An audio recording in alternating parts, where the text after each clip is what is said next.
everyone हामी चाहिँ अब 5 पनि बस्यो मिठो मिठो खायो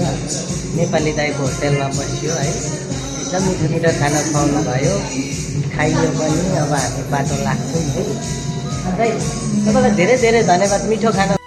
hello everyone welcome to my YouTube channel है आज चाहिँ बाहिर बसिएको थियो अब हामी बाहिर लगभग फाइनली अब निस्किँदैछौँ बाहिर निस्किएको अब रुमतिर जाँदै गरेको आफ्नै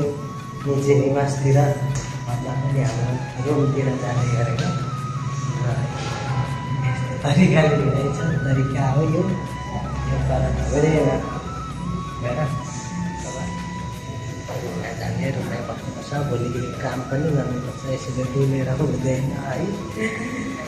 गाइड्स भनेर हामी चाहिँ लास्ट 3 जुलाई भइसकेको छ होइन अब हामी होटेलमा बस्यो खाइयो मिठो मिठो इन्जोय गर्यो